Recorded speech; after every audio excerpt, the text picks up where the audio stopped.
मुगलों की छाती पर हमने भगवा लहराया है। चढ़ मुगलों की छाती पर हमने भगवा लहराया है। कब्र से उठकर देख ले बाबर, मंदिर वहीं बनाया है। कब्र से उठकर देख ले बाबर, मंदिर वहीं बनाया है। और बाबर, ये देश रघुवर का है, अभी तो वहीं बना है। कृष्ण लला हम आएंगे, माखन मिश्री खाएंगे। और जिनको दिक्कत हो बेटा जल्दी खिसक लेना। हाँ, ऊ वालों के समझ गए ना, 3 मकान हो तो वो हरा रंग का टांग देते, ऐसे लगने लगता जैसे अपन बगल वाले पड़ोसी देश में घुसे आए। अपने भी यदि भगवा लहराने लगे ना हर घर के बाहर, ऐसा लगेगा जैसे अयोध्या आ गए हों, ऐसा लगेगा जैसे राम राज्य आ गया हो। तो ये शिवपुरी कर भी सकता, शिवपुरी के लिए कोई बड़ी बात थोड़ी है, कर सकते हैं। तो आज विवाह पंचमी के उत्सव पर मिथिला की चर्चा हम आज करेंगे, लेकिन उसके पूर्व में आज हमको प्रसन्नता है, हम मन से अयोध्या में ही हैं, तन से चूंकि यहाँ हैं, बहुत श्रमित हैं, थकावट है हमको, तो हम तन से तो नहीं पहुँच पाए, लेकिन मन से हम अयोध्या में ही हैं। और वो इसलिए क्योंकि आज वहाँ रामलला के मंदिर में भव्य बड़ा प्यारा ध्वज लहराया गया है। आज प्रसन्नता की बात यह है, आज सीता राम विवाह पंचमी है। मिथिला में बड़ा उत्सव हो रहा है। और भैया आज बांके बिहारी का प्रकटोत्सव भी है। और भैया आज अयोध्या में रामलला मंदिर में ध्वज भी चढ़ाया गया है।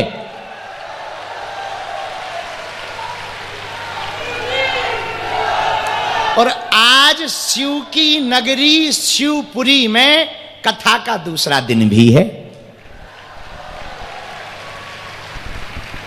हम बहुत गौरव महसूस कर रहे। पूछो क्यों? अरे जोर से तो पूछो। हम उस वीरता की भूमि पर आए हैं, उस स्वतंत्रता संग्राम सेनानी तात्या टोपे, जिन्होंने उस समय में अंग्रेजों को नाकों चने चबाने के लिए अपनी वीरता का समर्पण किया। ये दुर्भाग्य है भारत का कि अंग्रेजों की गुलामी हमें कुछ भारत के जय चंदों के कारण सहनी पड़ी। पर शिवपुरी वो जिला है, पूरा मध्य प्रदेश हमारी बात को सुने, और इस बात के लिए आपके अंदर गर्व होना चाहिए कि हम उस भूमि पर रहते हैं जहां पर देश के लिए हंसते हंसते तात्या टोपे जी ने फांसी को चूम लिया था। वो भूमि है शिवपुरी।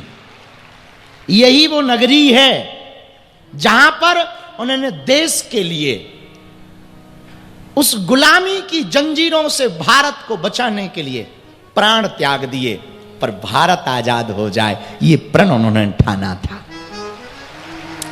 आज की आरती में इसलिए हमारे कपिल जी जो यजमान हैं, बहुत हमने कल रात को चर्चा की कि हम चाहते हैं आज की आरती शहीद परिवार करें, और उन्होंने उसकी व्यवस्था की। हमने आरती शहीद परिवार से इसलिए नहीं करवाई कि सिंपैथी मिले या आप तालियां बजाओ या आप कहो कि नहीं गुरुजी बहुत अच्छा सोचते। नहीं, हम एक बात कहना चाह रहे हैं कि हमारे देश के लिए, बुरा ना मानना, सच बोलूं, जब ये जवान वहां जागते हैं तब हम लोग चैन से भारत में सो पाते हैं। और शहीदों के लिए, उनके परिवार के लिए सिर्फ मंचों पर सम्मान मिलता है, जमीनी स्तर पर नहीं मिलता। मंचों पे तौलिया मिल जाती, नारियल मिल जाता, और जैसे ही मंच से उतारते कोई गाड़ी से छोड़ने तक नहीं जाता। हम चाहते हैं हर गांव में जहां जहां शहीद परिवार रहते हैं, अपने हर नगर व गांव में उनको कृपा करके अव्वल रखें, क्योंकि यदि उनका बेटा यदि देश के लिए ना जाता तो ना जाने कितने माताएं अपने बेटों को खो देती। तो हम बहुत प्रसन्नचित्त हैं कि हमको शिवपुरी में आने का सौभाग्य मिला।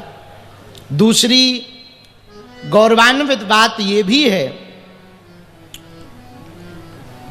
ऐतिहासिक सांस्कृतिक संस्कृति की धरोहर नगरी है शिवपुरी, और यहां का एक किला तो विश्व प्रसिद्ध है, नरवर का किला। प्रेम के लिए भी जाना जाता और वीरता के लिए भी जाना जाता। यहां से कितना दूर है? 50, 40 किलोमीटर। शिवपुरी मुख्य केंद्र से 40 किलोमीटर की दूरी पर नल दमयंती के प्रेम की चर्चा जो विश्व प्रसिद्ध है।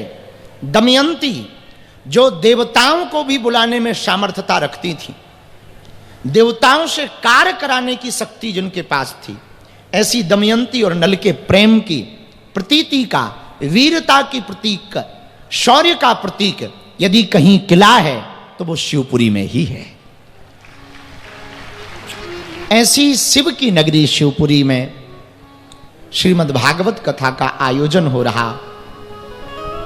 हम पूरे शिवपुरी वालों को कहेंगे 7 दिन का ये उत्सव है, आज दूसरा दिन है, 5 दिन शेष हैं। मेरे प्रिय जनों, हमें अपनी शिवपुरी में भक्ति के मार्ग को ऐसे पकड़ना है कि अभी ये संस्कृति ऐतिहासिक पर्यटन स्थल के रूप में मध्य प्रदेश में या दुनिया में या भारत में शिवपुरी को जाना जाता है। एक दिन ऐसा आए, संस्कृति, संस्कृत और ऐतिहासिक धरोहर के साथ साथ भक्ति के लिए भी शिवपुरी को जाना जाए।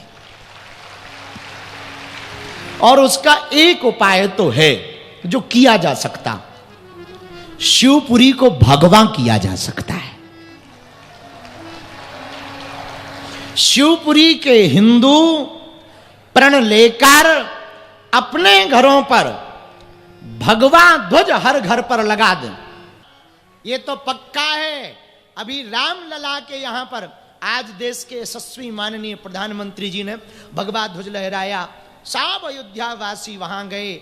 हम संपूर्ण जनों को, पूरे विश्व को, रामलला के प्रति निष्ठा रखने वाले प्रिय जनों को, रामलला के प्रति श्रद्धा रखने वाले समस्त सनातनियों को आज जो भगवा ध्वज वहां लहराया, जहां कभी हरा ध्वज लहराने की योजना चल रही थी, वहां आज भगवा लहराया। पूरे विश्व को हम शुभकामना देते हैं। तन से दूर हैं पर मन से दूर नहीं है, हम मन से वही हैं। रामलला के चरणों को प्रणाम करते हैं। आज की चर्चा हनुमान जी का नाम लेकर प्रारंभ करते हैं। पूरे पंडाल में, सामने में आज तो बहुत दिखाई पड़ रहा भक्तों का सैलाब, लास्ट तक खड़े हैं। जिन जिन पंडालों में आप सब विराजमान हैं, एक चौपाई के साथ हम आपको प्रणाम करते हैं। सिया राम मैं सब जग करम प्रणाम, जोरे जोग हाँ करम प्रणाम, जोरे जोग। पूज्य ग्वालियर वाले महाराज जी भी बैठे हैं, सब संत विराजमान हैं, आप लोग भी विराजमान हो। भैया ये कथा गंगा है। क्या है? बोलो ना जरा भाई, इसको ठीक कर देना पहले जैसा। कथा क्या है?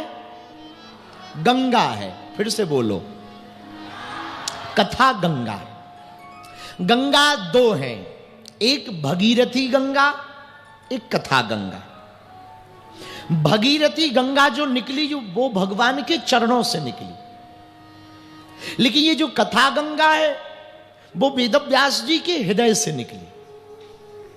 लेकिन जो भागीरथ जी की गंगा है वो कहां जाके मिलती है? बोलो, समुद्र में, गंगा सागर में। कहां मिलती? गंगा सागर में। भगवान के चरणों से निकली गंगा गंगा सागर में मिलती है, भगीरथी गंगा। पर कथा गंगा व्यास जी के हृदय से जो निकली है वो श्री हरि से मिलती है। दोनों में अंतर देखा जाए एक और है, इसको कथा गंगा कहा गया। भागीरथी गंगा में डुबकी लगाना पड़ता है, तब वो मन को निर्मल करती है। लेकिन कथा गंगा भी ऐसी है, इसमें भी डुबकी लगाना पड़ता है। बोले कैसे? बोले जहां कथा हो रही हो ना, वहां जाके बैठ जाना पड़ता है, यही डुबकी लगाना है। तो किसी ने कहा कि उससे होगा क्या? बोले जैसे गंगा स्नान करने से तन निर्मल, मन पवित्र हो जाता, वैसे ही कथा गंगा में स्नान करने से तन, मन, धन और जीवन तीनों निर्मल हो जाते। भगीरथी गंगा में स्नान करने से क्या होता? बोले भैया, भगीरथी गंगा में स्नान करने से संताप मिटते हैं, ताप मिटते हैं, पाप मिटते हैं। लेकिन कथा गंगा में बैठने से क्या होता? बोले भैया, भगीरथी गंगा में यदि संताप मिटते हैं तो कथा गंगा में बैठने से त्रिताप मिटते हैं। दैहिक, दैविक और भौतिक तीनों ताप मिटते हैं। तो किसी ने कहा कि भगीरथी गंगा में स्नान करने से शांति भी मिलती है, ठंडक भी मिलती है। तो भैया, कथा गंगा में बैठने से भी ये होता है, मन कुविचारों से विचलित हो, स्ट्रेस हो, डिप्रेशन हो। कंप्यूटर का जमाना है, कंप्यूटर के जमाने में जब नेट को अटैच करो तो कंप्यूटर में वायरस आ जाते हैं, वायरस आ जाते हैं तो कंप्यूटर स्लो चलने लगता है। तो गुणवान लोग क्या करते, कंप्यूटर में एक एंटीवायरस प्रोग्राम नामक इंस्टॉल करते हैं, वो पूरे वायरस को एब्जॉर्ब कर लेता है और कंप्यूटर स्मूथ चलने लगता है। वैसे ये माइंड भी एक कंप्यूटर है, यहां कुविचारों के वायरस, पाप के वायरस, वासना के वायरस, पड़ोसी पड़ोसन के वायरस माइंड में आ जाते हैं। जब वो वायरस माइंड में आ जाएं तो कथा रूपी एंटीवायरस प्रोग्राम में बैठ जाना, दिमाग एकदम स्मूथ हो जाएगा, माइंड एकदम खाली हो जाएगा।